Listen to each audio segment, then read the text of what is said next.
So the reality is, as kingdom people, we cannot have the mindset of failure at no capacity. And we have to have the extraordinary belief to believe and know that things work out extraordinarily for us. You know what I'm saying?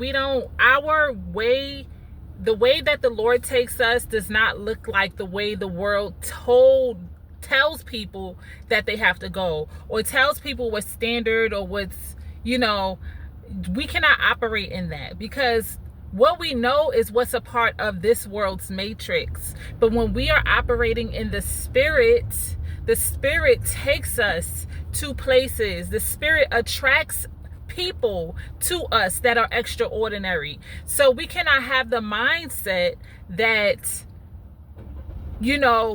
it's too good to be true.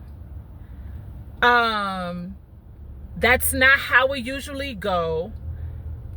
These types of things don't belong in a kingdom believer's vocabulary, because the Lord will take you from, it even tells us in the scriptures, he makes the poor man rich.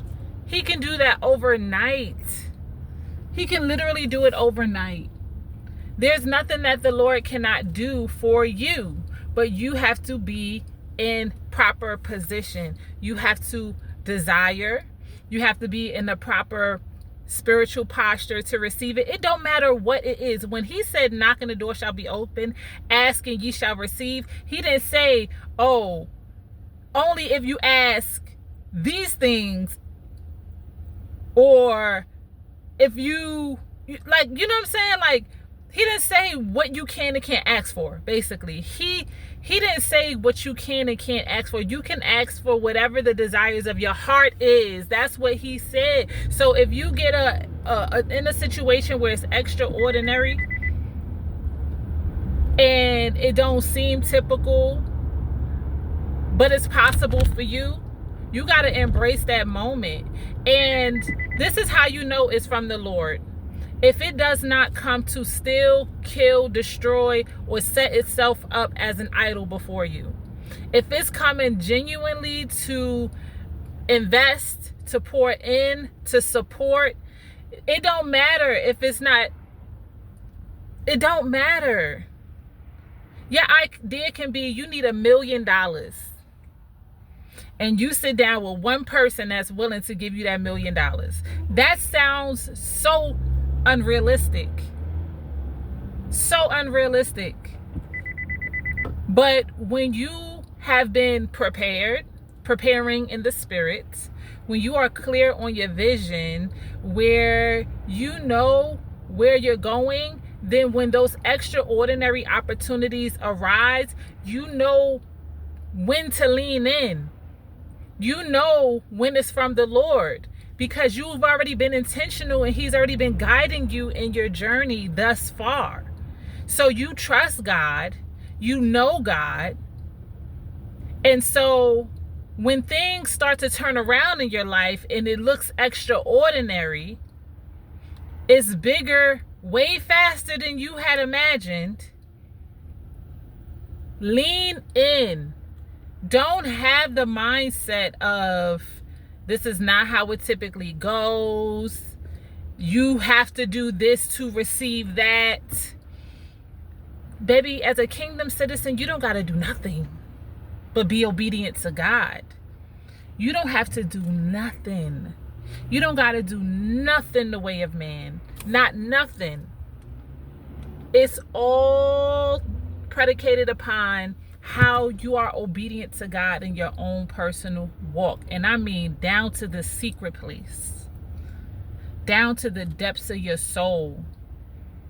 And it's not just only being honest with yourself and with God, but that obedience of operating in God's way. See, the problem with a lot of kingdom believers is that they don't operate in God's way.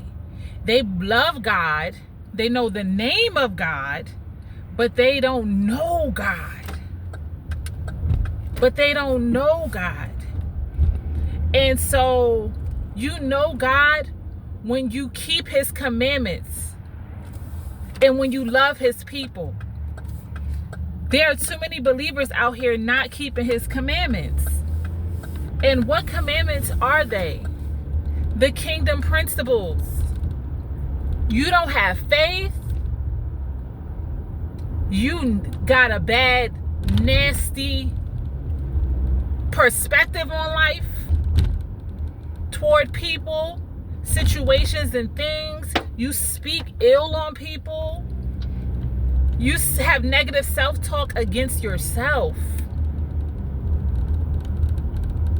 These are out of alignment of the kingdom way. So you're not able to operate according to God's purpose for your life because you're not even able to operate in God's way to get to where he's trying to take you. So the first thing to change when you are aligning with God's way is the idea that anything is possible. He came that you may live life more abundantly. He came that you may live life more abundantly.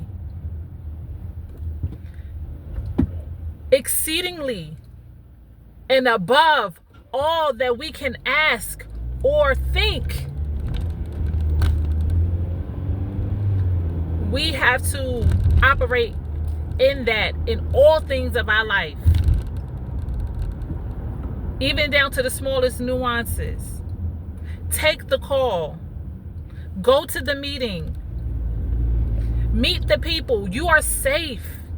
That's another thing, a spirit of paranoia. A spirit of paranoia. You cannot operate in that frequency. You are safe, and there is no person that can get close to you that God did not send. And your discernment, your spirit will always lead you into safety, no matter who is around. Because your spirit can't even agree with people's spirit who are not of God in the first place. So that's if you're really in the kingdom. So those types of things you don't need to worry about. You could just rest in that. You don't have to put no thought and no mind to that. Just be open and meet new people and take new calls. Go to the events by yourself. Go tap in, invest in go do the things. Get out the comfort zone. You're safe. Okay. Anyway, all right. Peace and blessings. Got to go.